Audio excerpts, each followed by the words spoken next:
I've been given a second chance at life. I had never felt that much self-love in my life. Didn't want to get up out of bed. Females are able to speak in their power because we are strong. Try the things that you want to try. Live the life that you want to live. My goodness, did I cry. You are in control of your own destiny.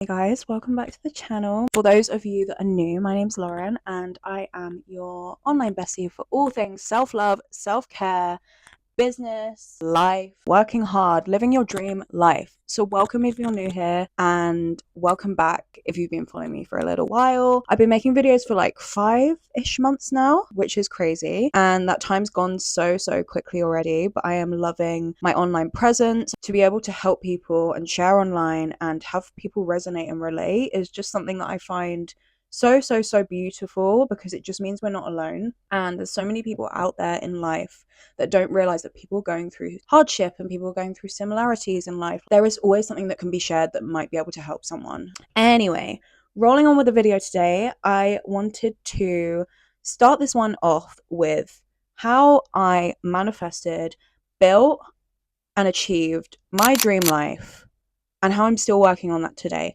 Obviously, I'm not completely where I want to be with life. I mean, who isn't? They say people at the top, they are always going to be chasing something new, especially if you're entrepreneurial like me.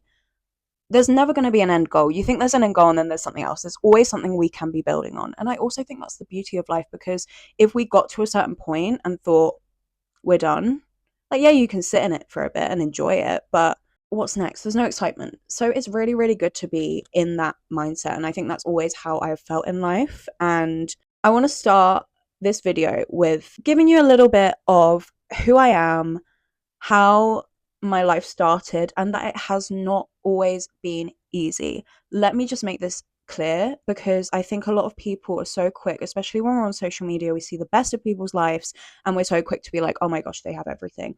Oh my gosh, they've clearly had it good for years. I have not. It's been far from it, sweetie. If you're feeling lost, if you've got some of your dreams achieved already, wherever you are in that journey, I've been there. I've been before it, and I'm in it now. So yeah, let's roll on with the vid. So I'm going to start with little baby Lauren, born in 1999. She was the first child born. I was born into a family I had a very optimistic, positive mother who I absolutely adore with my life. She is my best friend. She is my rock. If you want to meet my mum, she's in my Barbados vlog, so go and watch her there. I started life with being that like really shy child. I adored my mum. I adored my safety and my comfort blankets, and I'm still very much like that.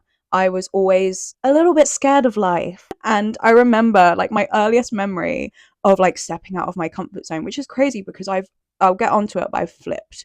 I am the queen of putting myself in challenging situations. Sometimes I dip back in and I get nervous and I have a little bit of anxiety, but we push through it. So I remember like one of my first memories, I was in preschool. We had this lower table and we had this upper table.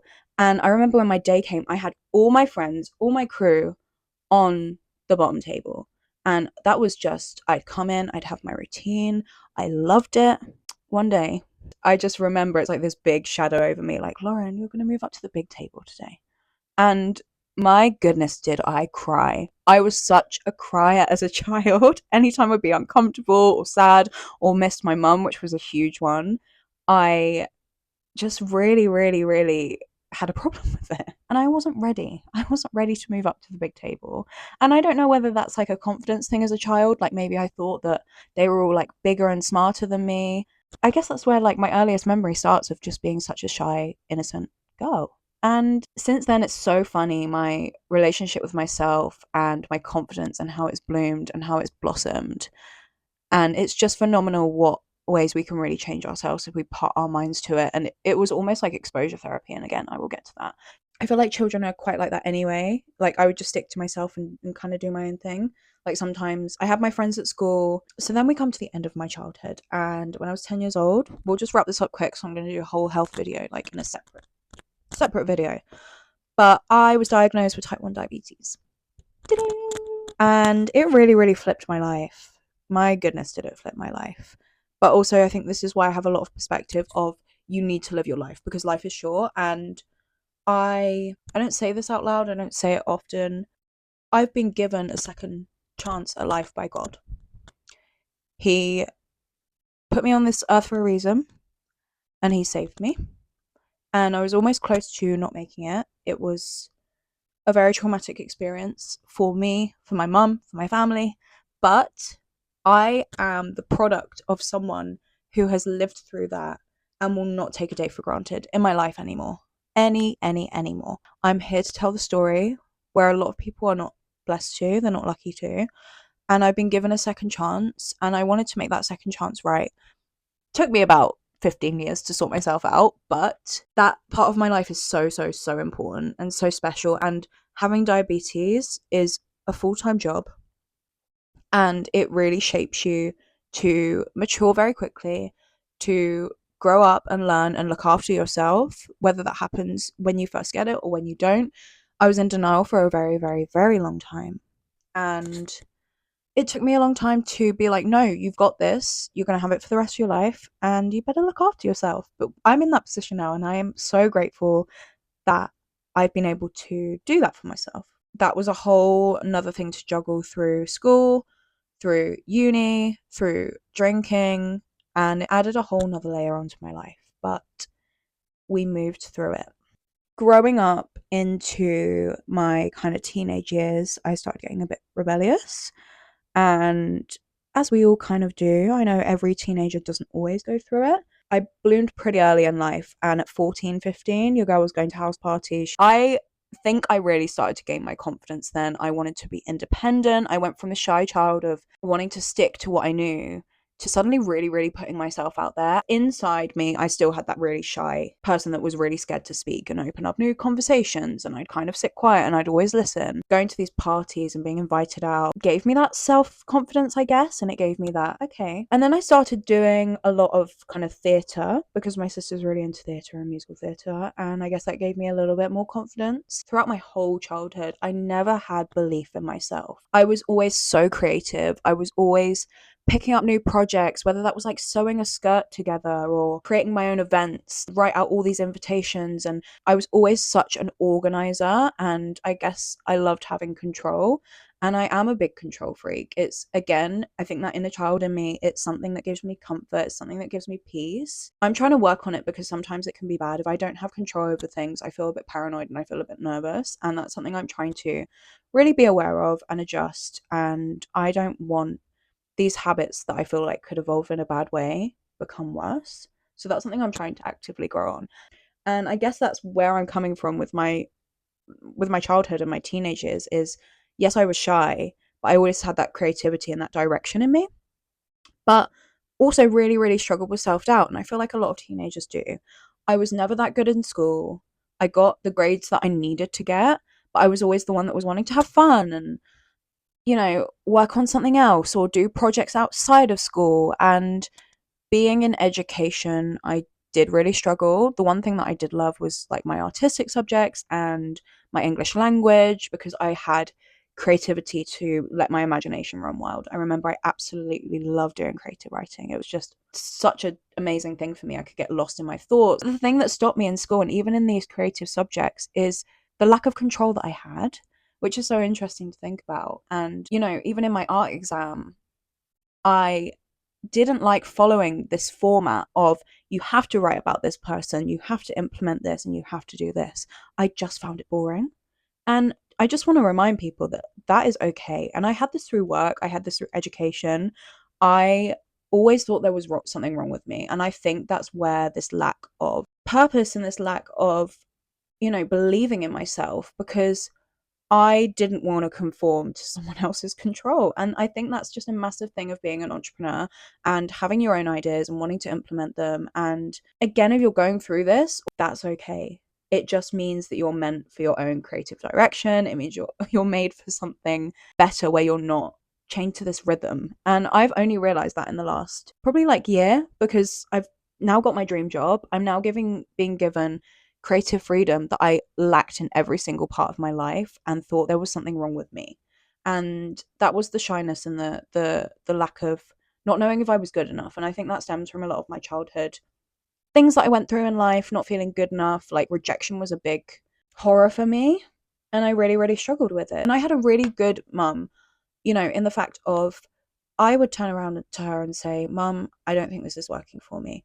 And she always gave another option, but there was no pressure. She'd say, like, give it a go, but if it's not for you, there's always something else. And she'd be actively always trying to guide me through that life. And I think that's also then where my not worrying about having to start again came from, because if I didn't have her being like, Lauren, it's okay if you don't want to carry that on, it's okay if it's not for you, try the next thing, you can always go back.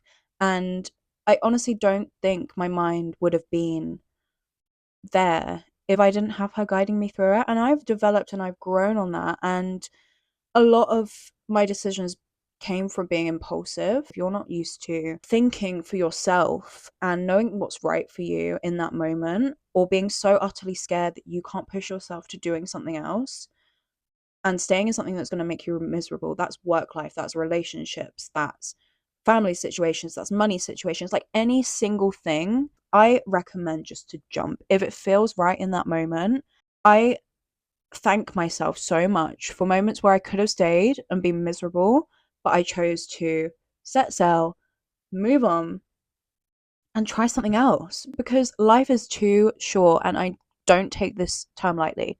I really don't. And people say it all the time, but it's become such a figure of speech that I feel like sometimes we forget that, not necessarily on a clock, but try the things that you want to try, live the life that you want to live, because you are in control of your own destiny. And it's all being well and said, being on a mood board, manifesting. And this is what I mean by that 20-80%.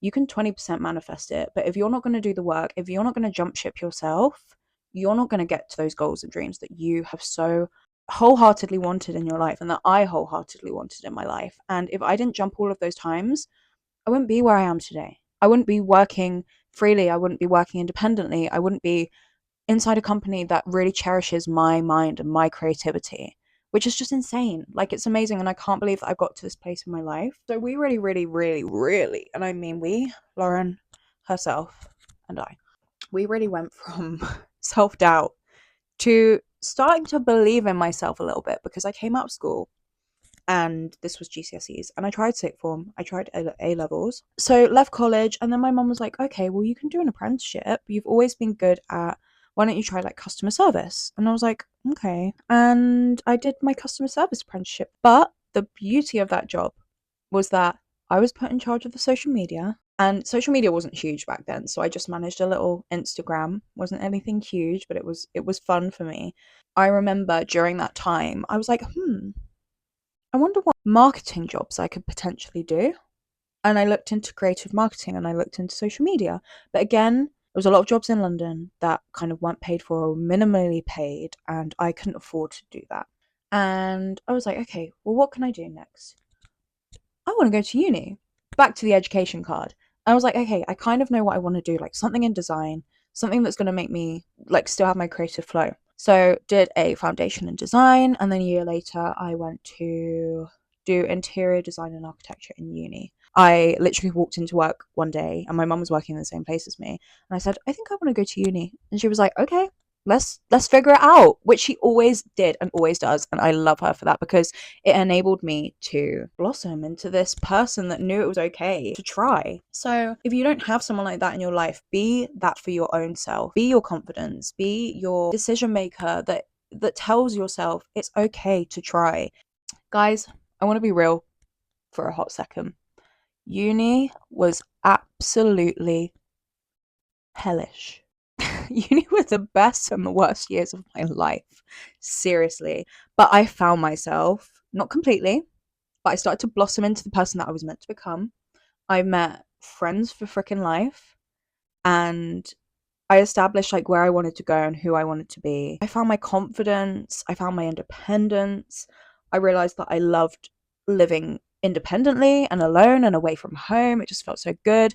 I was just ready for that chapter in my life. I was just so ready. My uni days were really, really difficult. I definitely put the lifestyle of uni over the education. It could be a self-doubt thing. I'm still trying to work it out, but I would leave projects to the very, very, very last minute. And again, it made me think, like, what's wrong with me? Am I lazy? Like, do I not enjoy this life that I'm trying to create for myself. Like, I'm always going to fail. And that was a huge part of my life where I would just lie so much because I was ashamed of this person that didn't want to get up out of bed, slept in, was going out partying, was going out drinking, was doing things behind people's backs, was not being honest. I wasn't being honest with myself. I had a lot of low moods during this point, and we came into lockdown, into COVID, and yeah, my mental health was rock bottom. We lived through those 3 years. My money situation was awful. I just wasn't being truthful about that. I was so scared to tell people that I didn't have money. I was scrimping together every penny that I could just for one night out. And we all struggle with money at uni. I was also living this persona of buying bougie things or portraying myself a certain way on Instagram. And I was living this fake life of how I wanted people to perceive me. And we all go through this alternate warped reality of a life, I feel like, at some point, where we don't really know where our lives are going, and we're trying to impress the wrong people, and we're trying to get into the wrong crowds, and we're making decisions that won't benefit us. But if I hadn't have gone through that, I wouldn't be this like healed, better version of myself that I've always wanted. I had to go through it, and I had to live through the bad money, being broke, being heartbroken, falling out with friends, lying to people, not looking after my body, not looking after my diabetes and my health. Sorry guys, I had to take a croissant break. So I finished uni. I didn't get the grades that I wanted to get, and is what it is. That's a product of my own not doing as well as I wanted to. But I wouldn't change my uni experience. Like, I really, really had a great time. I had a great time despite all the crap that I kind of put myself and other people through. So yeah, I left uni and I stayed in the town that I went to uni for a little bit longer, trying to figure it out. I went back into another hotel job. Again, I was just following through with that customer service thing. I knew it. I could do it, but it wasn't fulfilling me. And I was there for 6 months extra, and then decided I wanted to move to Barbados, which is just, I mean, who does that at the age of 22?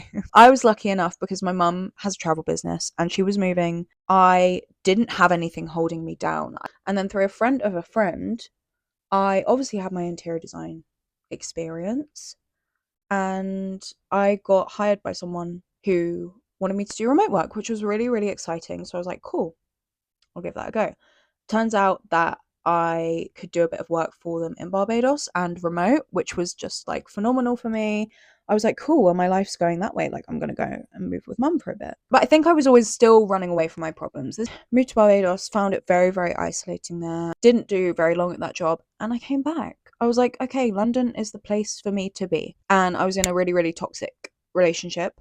Kind of moved back for that. Again, not completely like moving on my own accord, but you have to go with life and its rhythm, and the way that it takes you at a certain time in a certain place in your life is always meant to be good and for bad. I picked up a customer service job in a jewelry company, which was really cool, really exciting. I got to work in a really luxury street in London, and I was like, this is really fun. I was making new friends, which was really, really cool. I'd moved in with my best friend, and we were just like living our lives. We were having fun. I wasn't on much of a wage, but it was exciting. It was new, and I was like, okay, I wanted to live in London for so long. But you'd hear the pessimism from people of, London's so expensive, like you can't afford anything, rent's ridiculous. But I chose to ignore it. I chose to ignore those people because I'm all for life. I'm all for giving it a go. Towards the end of that job, I was there for just under a year doing customer service. I again found myself in another situation where the job was not serving me. And again, I just thought, why can I not keep a job? Like, what is going to serve me in life? And I, for a very long time, had been doing a little bit of social media. I'd been posting on my Instagram. I'd really creatively been doing reels, but I couldn't stick to it because I'd always have a distraction here or a distraction there. It just wasn't working out. And also, I didn't find my niche. Like, I really enjoy posting now because I found what I love to talk about. I even tried baking at one point. I was doing a remote baking company and I did Instagram for that. But again, the hours were long. I wasn't making good money. And I had to sack that off very quickly, and I lost my love for baking. Don't ever ask me to bake you a cake because I won't. The kitchen's closed. Okay. Towards the end of that last customer service job, my relationship broke down. But I adore that stage of my life in such a weird way. Absolutely wouldn't change that for the world. I think I've gone through very low periods in my life and very low moments in my life. But that was my rock bottom. But I feel like for a lot of people, and you hit rock bottom and then your life pivots. And I remember me and my best friend saying, it's only going to be up from here. And we just knew it. And it honestly has been since that moment. Don't get me wrong, I still have very low moments in my life and I still have really bad things happen to me. I am human, but I'm in such a better position because it all broke down. And it was God's and life's, whatever you believe in, it was life's way of saying it needs to get worse before it can get better. Because I learned so much in my life, but little did I know would it rocket me to like who I am and what I was made for. So from then, I quit that job and I was like, I'm just going to give myself a break. And I did. I gave myself a break from dating. I gave myself a break from alcohol. I gave myself a break from working. I was in the position to not work for a couple of months whilst I was looking for something else. And it was like the best freaking time of my life, guys. Like, if someone had told me what was to come after all of that crap, in the moment I would have been like, there's no way. There's no way my life can start to pivot in such a positive way. And that was like the beginning of my self-love. I went from having pointless jobs in my life, picking them up and being like, okay, yeah, this is going to be good for me this time, it's going to be different, but really knowing in my head that that's not the case. That wasn't the case. Also just starting to cut out things that did not serve me anymore.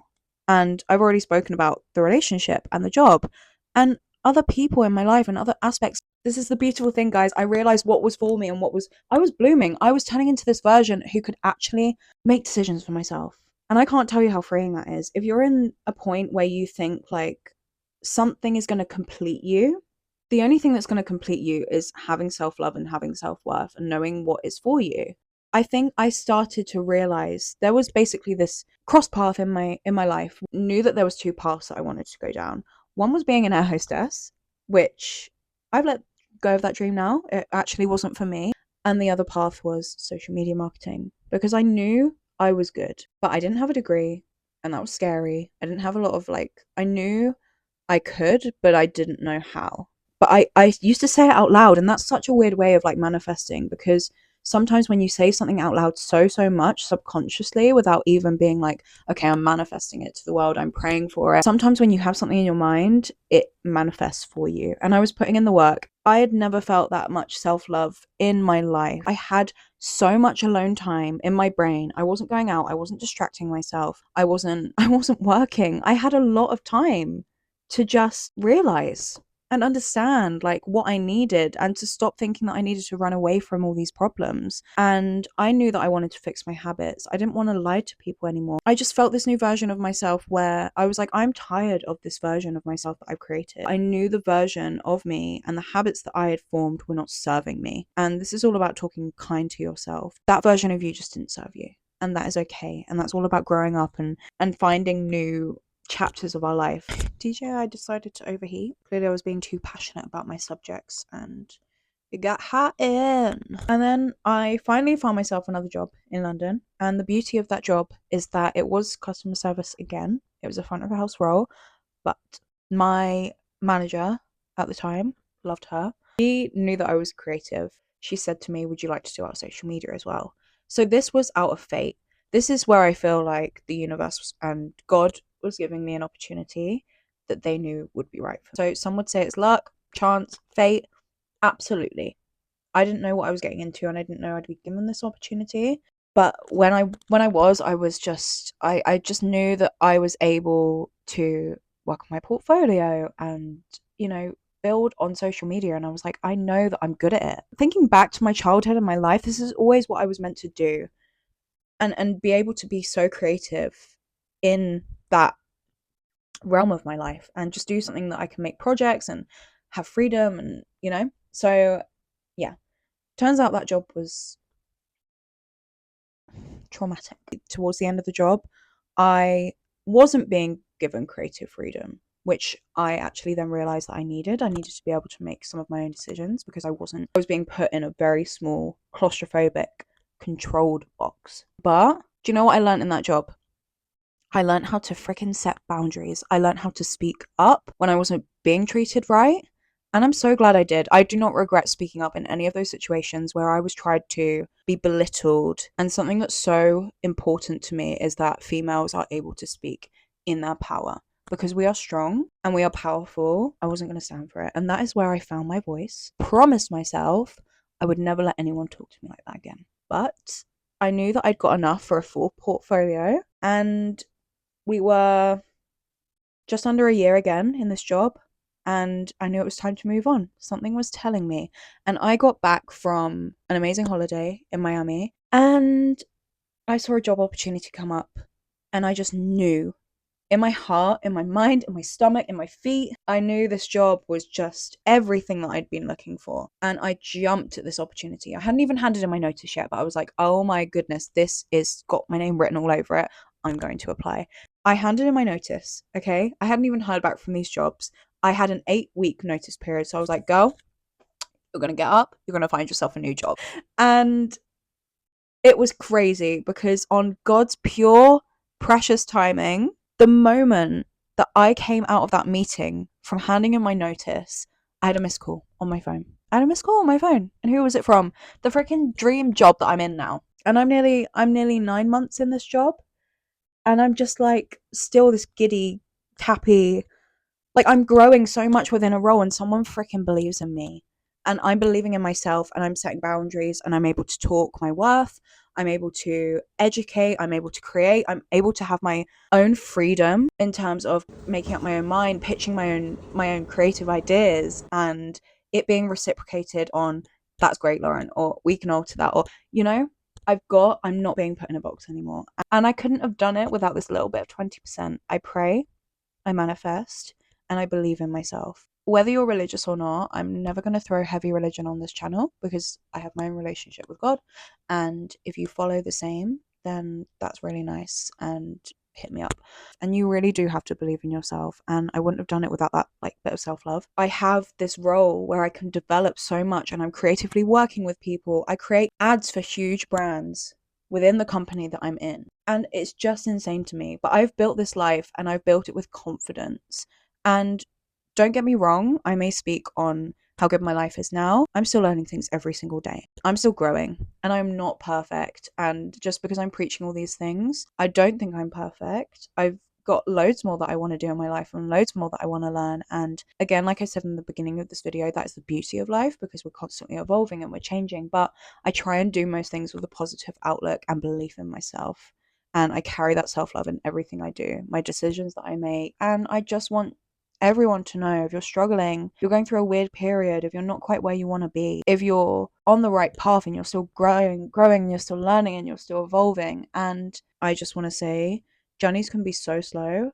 Like I've just told you, like my journey was not easy. It wasn't quick. I didn't shoot to the top. I didn't get fast fame. I think that's the most important thing in life is completely humbling yourself of where you've come from, what you've been through, how you've grown, and continuing just trying to better yourself, but living in the moments that you've already created. So yeah, that wraps up my video, guys. So thank you for being here. Thank you for listening. Give it a subscribe, a share, a like. Love you guys, and I'll see you in my next video.